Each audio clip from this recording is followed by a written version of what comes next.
angle.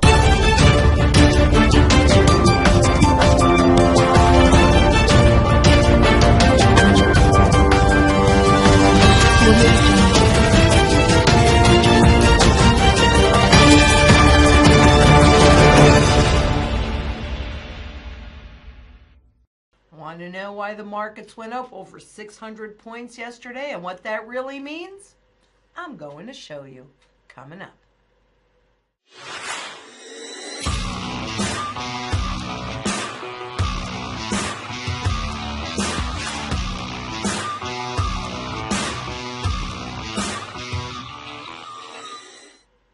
I'm Lynette Zang, Chief Market Analyst, and welcome to ITM Trading.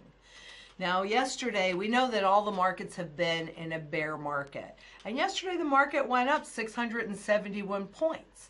That was really a dead cat bounce. And we all know that dead cats can only bounce so high. But let me show you how, with just a little bit, oops. Oh, I'm so sorry. I goofed that up. All right, bear with me. Here we go. So I'm going to show you what was really going on, because Jay Powell a month-ish ago said that the interest rates were way below the neutral level of what would stimulate or hold back an economy. And he was justifying, because the economy is so strong and wonderful, he was justifying the ability to continue to raise the rates. But the markets have gone into way worse than correction territory. They've actually gone into bear market territory, dropping really too far too fast, with market breakdowns that are actually pretty easy to see when you can see the pattern shift in there. So maybe he keeled a little bit to the pressure from the president or from the markets themselves. And what he did was let the markets know that, well, maybe he wouldn't be raising the rates. They wouldn't be raising the rates so fast. And, of course, that there are no preset policy paths.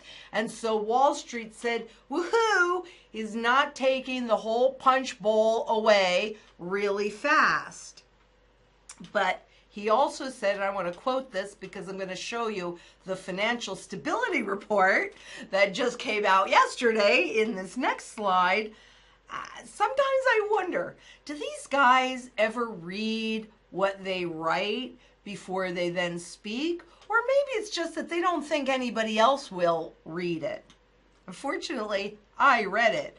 But from this quote, from the financial stability perspective, however, today, we do not see any dangerous excesses in the stock market, indicating that the stock market was not severely overvalued. Well, interestingly enough, because when you go into the brand new, this is the very first financial stability report, also published yesterday or on the 28th, the very first piece was, this is on page 9, asset valuation pressures show that all of the assets are overvalued.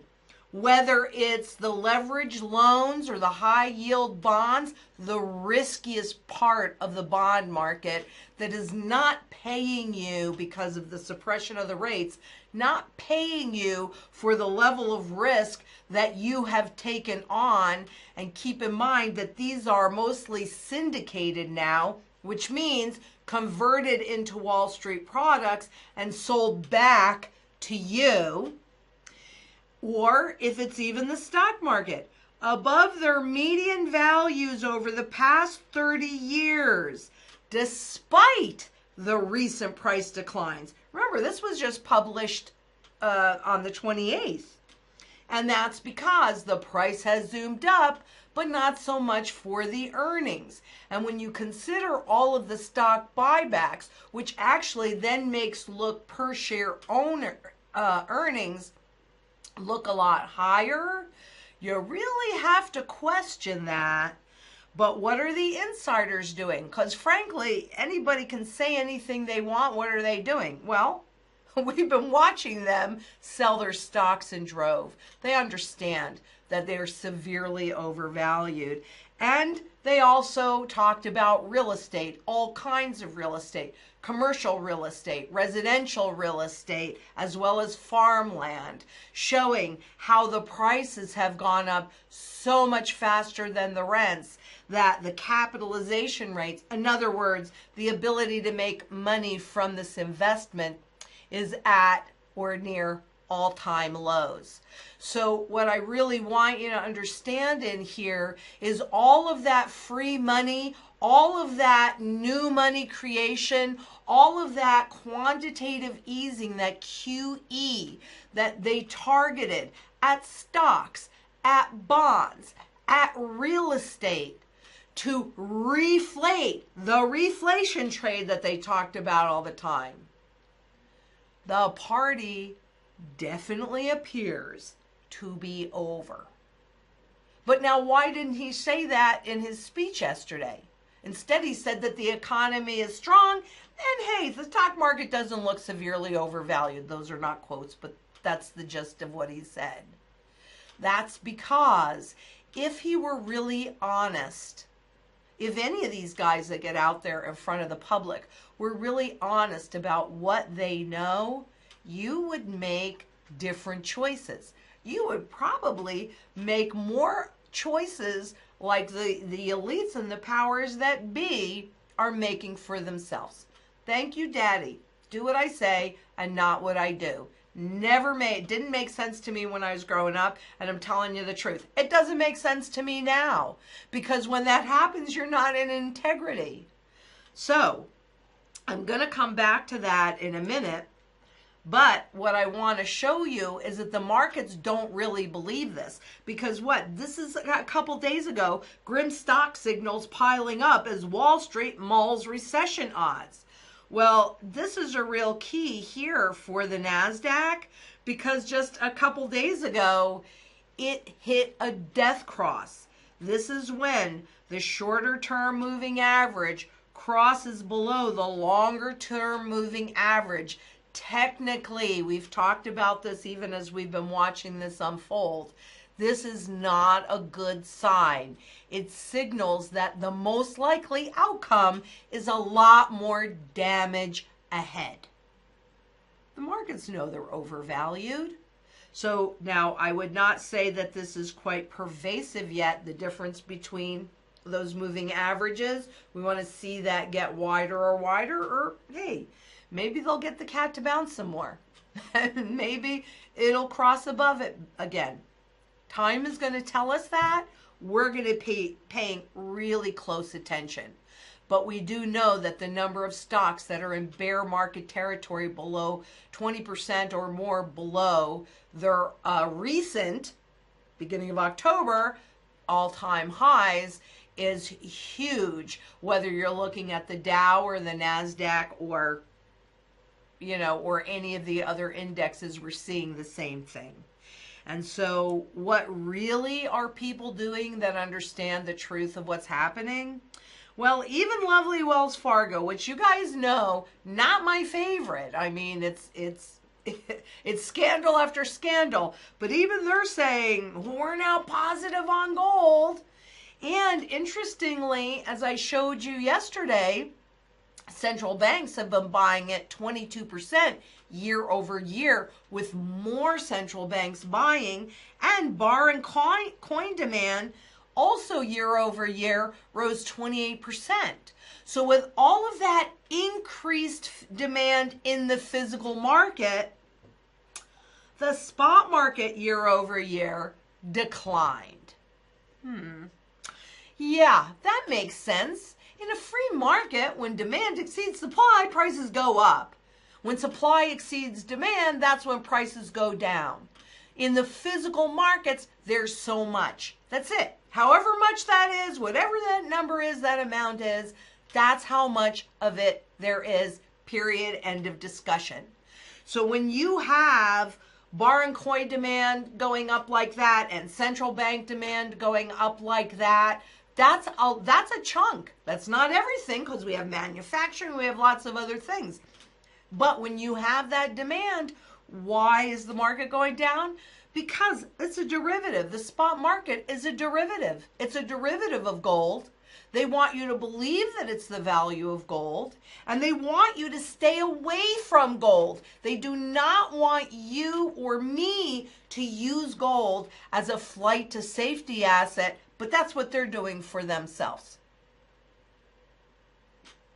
So, you can believe what they show you, or you can see what they do, and you can protect yourself. Here we go, guys. Quite honestly, the only thing that I like better than a cheap 64 is a cheap 65. You don't get them often, but here's one, and it's an awful pretty coin. That is my protection from these markets that they know absolutely positively are severely overvalued. And I mean, honestly, it really does look like the beginning of the end has already begun. I was not sure that we were going to see that, but it really does appear that the benefit of the tax breaks that they got at the beginning of the year has already worn off. And keep in mind, they went from what, 35% to 21%? That's huge. And still, even with that huge windfall, the difference between the earnings and the stock price still don't make any sense at all. But buy reflation trade. So when they need to goose the markets because there's already so much technical damage that are being done, that's a dead cat bounce. That's not real, and it's not lasting. And next week we'll have to see what happens with the G20. Next week we'll talk about that. So we're winding up at least the week at this point. And that's pretty much it for today. I want you to just keep in mind that shields are made of metal, not paper or promises. And if I'm right, and if this is indeed something that they will not be able to manipulate our way out of, because remember, these markets have been imploding not because there's been an influx of sellers, but because the buyers have not shown up.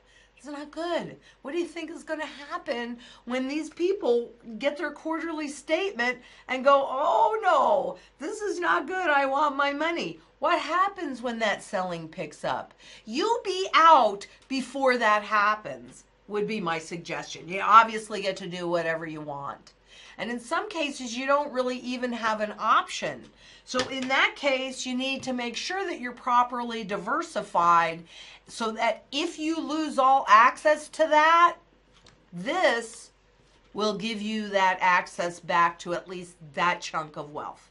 We have a strategy. It's based upon those repeatable patterns. It's one that I'm executing myself. I developed it for myself. But hey, you might as well share it. So that's what we do here at ITM. And I'm telling you right now, if you don't have a plan, you are planning to fail. And you may not have a whole lot of time left because the reflation trade is a dead cat. Even dead cats can bounce for a minute. This does not look good. So until next week, please be safe out there. Bye-bye.